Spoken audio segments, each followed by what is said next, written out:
Hello students, आज हम लोग बात करने वाले हैं डाइहेब्रिड क्रॉस के बारे में। डाइहेब्रिड क्रॉस होता क्या है, ये से समझना है। सबसे पहले अगर डाइहेब्रिड क्रॉस की बात किया जाए तो उसमें कैसे मेंडल ने कौन कौन से कैरेक्टर का चयन किए थे, इस चीज को यहां पर समझना है। तो डाइहेब्रिड क्रॉस क्या है, यहां पर जो है मेंडल से अपने जो 7 जेनेटिकली ट्रेट्स लिए थे, उन्होंने खोजा था 7 जेनेटिकली ट्रेट्स। उस 7 जेनेटिकली ट्रेट्स में से किसी 2 जो है जेनेटिक कैरेक्टर्स को यहां पर उन्होंने चयन किया, 2 जेनेटिक कैरेक्टर का चयन किया, और उन दोनों जेनेटिक कैरेक्टर्स में जो था या जो ट्रेट्स थे उसमें उन्होंने डोमिनेंट एंड रेसेसिव कैरेक्टर लिया। अब इन्होंने इसमें चयन क्या किया, उन्होंने एक प्लांट लिया, उस प्लांट में उन्होंने एक डोमिनेंट प्लांट ले लिया, और डोमिनेंट प्लांट में उन्होंने कैरेक्टर का जो चयन किया वो था एक राउंड सीड, जो बीज गोल है, seed goal, round seed, and yellow cotyledons. इस तरह से एक प्लांट ऐसा लिया जिसमें जो है राउंड सीड हो रहा था और येलो कॉटिलिडन्स पाया जा रहा था, यहां पर चेंज किया। सेकंड यहां पर है रेसेसिव कैरेक्टर का उन्होंने यूज किया, और रेसेसिव कैरेक्टर इन्होंने लिया रिंकल्ड सीड लिया, wrinkled seed and green cotyledons का यहां पर चयन उन्होंने किया, ग्रीन कॉटिलिडन्स का चयन यहां पर उन्होंने किया। इस तरह से इन्होंने जो है एक ऐसा प्लांट लिया, ए प्लांट इसको मान लेते, इसको बी प्लांट मान लेते। इस प्लांट में इन्होंने एक राउंड सीड जो कि डोमिनेंट कैरेक्टर को एक्सप्रेस करता है, रिंकल्ड सीड जो कि रेसेसिव कैरेक्टर को एक्सप्रेस करता है, दूसरा येलो कॉटिलिडन्स जो कि डोमिनेंट कैरेक्टर को एक्सप्रेस करता है, एंड रेसेसिव जो ग्रीन कॉटिलिडन्स है वो रेसेसिव कैरेक्टर को एक्सप्रेस करता है। इस तरह से उन्होंने 2 प्लांट ले लिया। अब इन दोनों प्लांट्स में से इसका क्या किया, इसके पॉलन ग्रेन को इसके स्टिग्मा पर यहां पहुंचाया गया, यानी यहां पर कैरेक्टर क्या लिया गया, capital R, capital Y, capital Y. मैं मान ले रहा हूं इसको राउंड से कैपिटल आर और येलो यानी कैपिटल वाई। यहां पर इन्होंने ले लिया उसी का opposite small R, small Y, small Y. ये इन्होंने मान लिया पी, पेरेंटल है, और इसमें जब क्रॉस कराया गया तो यहां पर कैरेक्टर जो सभी बन के आए F1 पीढ़ी में, वो सभी के सभी हाइब्रिड जो है round seed and yellow cotyledons यहां पर बन करके आता है। तो यहां पर हम नाम देंगे all hybrid dominant character, all hybrid round and yellow cotyledons, yellow cotyledons. तो ये समझ में आपको आया कि किस प्रकार से जब अगर हम F1 जनरेशन में क्रॉस कराते हैं तो F1 जनरेशन में हमेशा आपको पता होना चाहिए हाइब्रिड सीड वहां पर तैयार होता है। उस हाइब्रिड सीड में डोमिनेंट कैरेक्टर वाले ही वहां पर एक्सप्रेस होते हैं, अपने कैरेक्टर को एक्सप्रेस करते हैं। फिर जब इसमें इन्होंने सेल्फ क्रॉस होने दिया गया तो सेल्फ क्रॉस के लिए क्या करेंगे, यहां पर 4 टाइप्स बना लेंगे, यहां पर capital R, capital Y, capital R, small Y, small R, capital Y, और स्मॉल आर, स्मॉल वाई। इस तरह से यहां पर एक क्रॉस के लिए एक कॉलम बना लेंगे इस तरह से,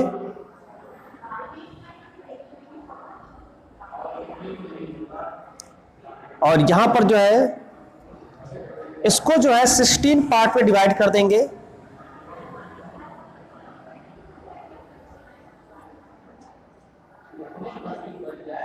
सिक्सटीन पार्ट में डिवाइड कर दिया गया।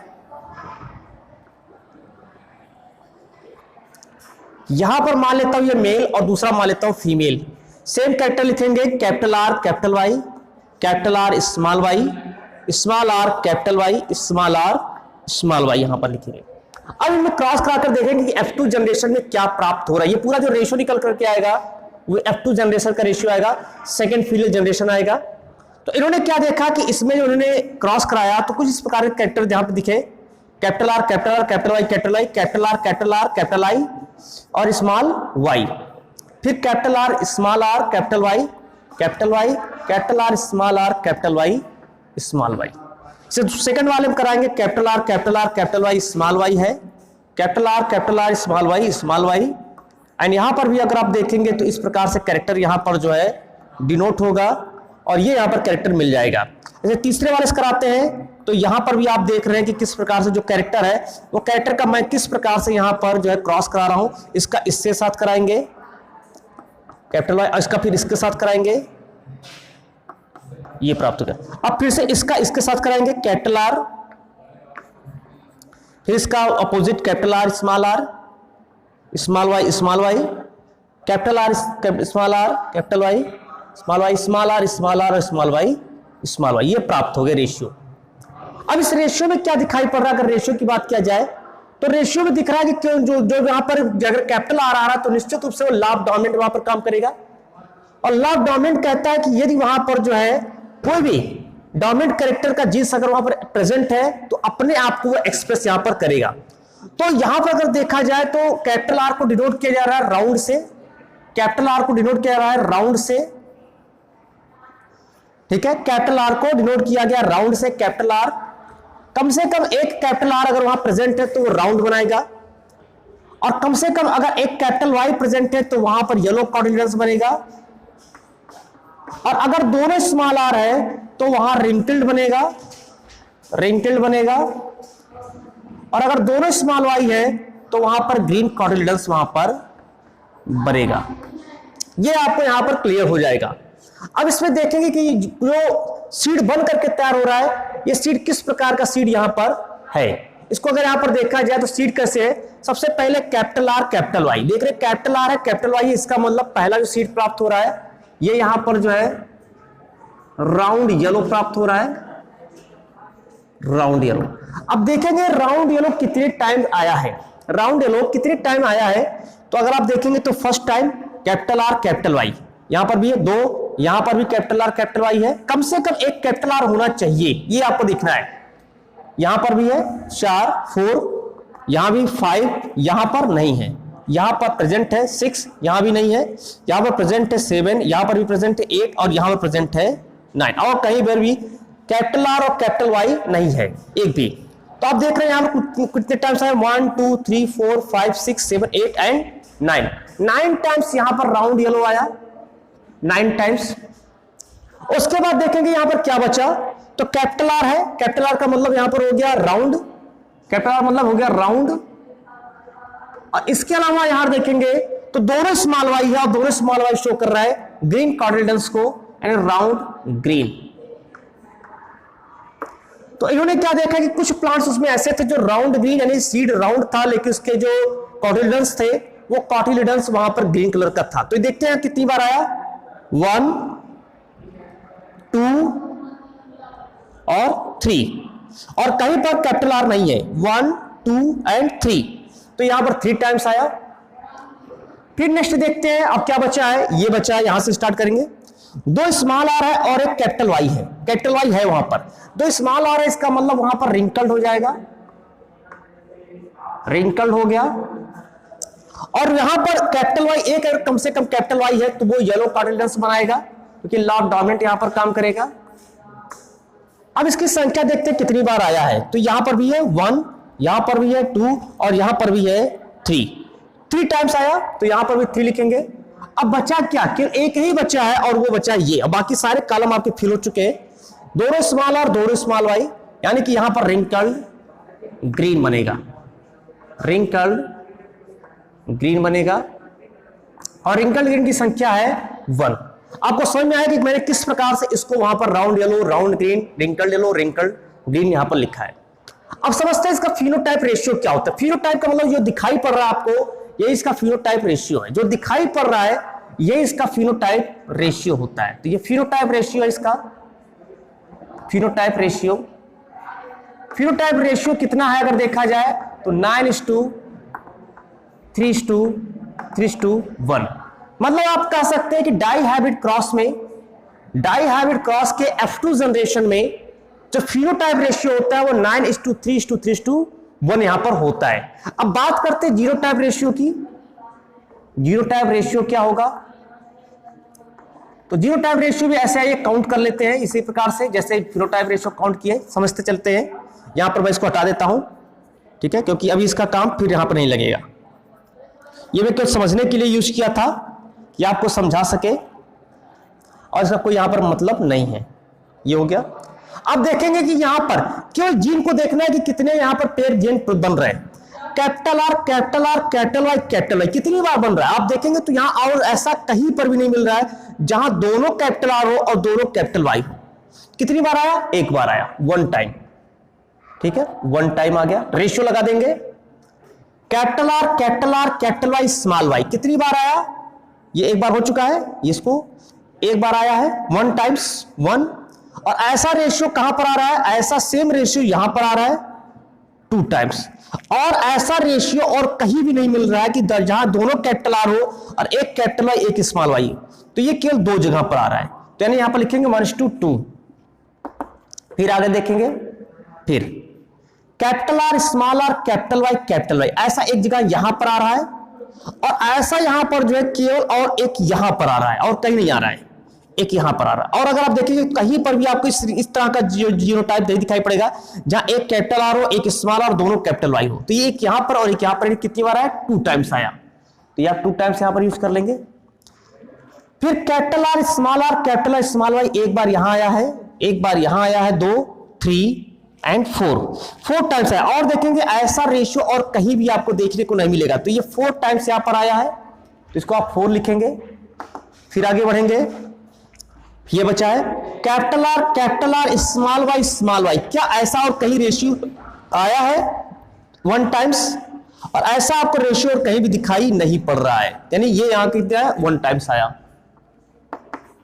फिर आगे चलते हैं, ये वाला देखते हैं, कैपिटल आर स्मॉल वाई कितनी बार आया? 1 टाइम यहां पर है और 1 टाइम यहां पर है, यानी कितना आया? 2 टाइम्स आया। ऐसा और कहीं भी नहीं है, तो 2 टाइम्स यहां पर लिख देंगे। फिर आगे जाएंगे, स्मॉल आर कैपिटल वाई कितनी बार आया? केवल 1 टाइम्स आया और कहीं भी आपको ऐसा रेशियो दिखाई नहीं मिलेगा। तो ये यहां पर हो गया 1 times. Small R capital Y small Y ये एक बार यहां आया और एक बार यहां आया और कहीं भी नहीं है। बाकी चीज तो फिलअप हो ही चुका है।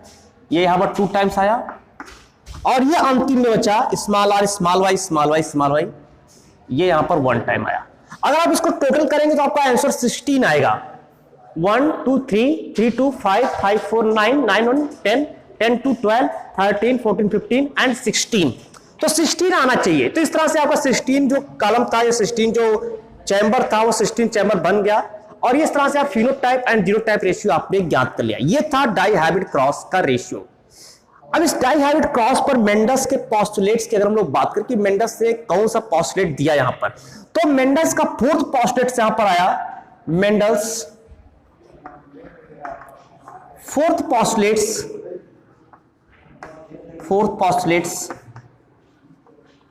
यहां पर आया। और 4th पोस्टुलेट्स क्या है? वो है independent assortment. Independent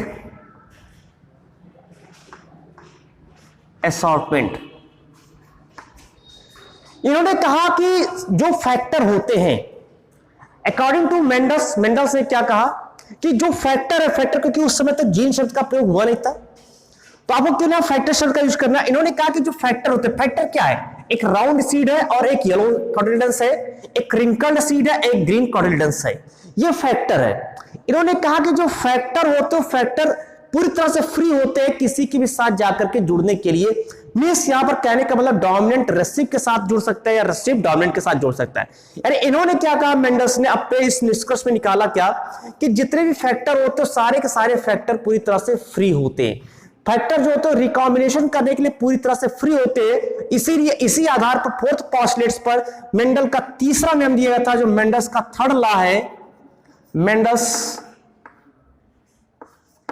3rd law दिया गया और मेंडल का तीसरा नियम जो है वो इसी 4th पोस्टुलेट्स पर डिपेंड्स है जिसका नाम है law of independent assortment. Law of independent assortment ये यहां पर हो गया। लॉ ऑफ इंडिपेंडेंट असॉर्टमेंट की अगर बात किया जाए तो यह नियम क्या कहता है? तो यह नियम कहता है कि जितने भी फैक्टर होते हैं, जो भी फैक्टर यहां प्रेजेंट है, चाहे वो डोमिनेंट कैरेक्टर का फैक्टर हो या रेस्ट्रिक्ट कैरेक्टर का फैक्टर हो, कोई भी फैक्टर अगर वहां पर प्रेजेंट है तो वो फैक्टर किसी भी फैक्टर के साथ जुड़ने के लिए पूरी तरह से स्वतंत्र होता है, फ्री होता है। जैसे कि राउंड सदैव येलो के साथ ही नहीं वरन ग्रीन के साथ भी यहां पर कॉम्बिनेशन कर रहा है, और रिंकल्ड सदैव ग्रीन के साथ ही नहीं बल्कि येलो के साथ भी रिकॉम्बिनेशन यहां पर कर रहा है। इसलिए इसको जो है हम लोग जो है law of recombination of gametes के नाम से भी जानते हैं, ऑफ गैमीट्स। तो law of independent assortment is known and also known as law of recombination of gamete because where gamete is recombinant to another factors, just like dominant character is not always joined with dominant character। ये round जो dominant character है they are joined with the recessive character, round seed green coordinate के साथ भी जो है वो क्या नाम है जुड़ सकता है। यहां पर देख रहे हैं आप राउंड ग्रीन के साथ, और रिंकल जो सीड है जो ग्रीन कोऑर्डिनेट्स के साथ था वो भी फ्री है, वो भी जाकर के येलो कोऑर्डिनेट्स के साथ यहां पर जुड़ सकता है। तो इस तरह से यहां पर इसको नाम दिया गया law of recombination of gametes, क्योंकि यहां पर गैमेट्स में रिकॉम्बिनेशन हो रहा है, एक गैमेट्स वहां से अलग होकर के दूसरा गैमेट वहां पर बन रहा है। तो ये मेंडल्स का फोर्थ पोस्टुलेट्स था और डाई हैबिट क्रॉस यहां पर था, और इस डाई हैबिट क्रॉस पर इन्होंने फोर्थ पोस्टुलेट दिया। उसी फोर्थ पोस्टुलेट्स पर जो है थर्ड लॉ ऑफ इंडिपेंडेंट असॉर्टमेंट्स और law of recombination of gametes यहां पर कार्ल कोरेस ने प्रस्तुत किया। आप याद रखना कि ये जो मेंडल्स का थर्ड लॉ है ये भी इन्होंने जो कार्ल कोरेस ने इसको भी जो है प्रस्तुत किया था 1901 में। 1901 में कार्ल कोरेस ने ही मेंडल्स थर्ड लॉ यहां पर यूज किए थे। तो ये आपका जो टॉपिक था ये था डाई हाइब्रिड क्रॉस, जो मोस्ट इंपॉर्टेंट टॉपिक माना जाता है according to on the basis of board examination. तो आप इसको बहुत ही अच्छे से तैयार करिए। आपको इसमें डाई हाइब्रिड क्रॉस में जो F2 जनरेशन उसमें फिनोटाइप रेशियो आपको बहुत मोस्ट इंपॉर्टेंट है, आपको याद रखना है 9:3:3:1 इसका रेशियो यहां पर होता है, और इस तरह से आपको पूरा बना करके उसको वहां पर समझाना रहेगा। तो आई होप आपको समझ में आया। ये था हम लोग का डाई हाइब्रिड क्रॉस इस क्लास 10th के जेनेटिक्स एंड इवोल्यूशन वाले चैप्टर में। मिलते हैं नेक्स्ट वीडियो में नेक्स्ट टॉपिक के साथ, तब तक के लिए थैंक यू सो मच।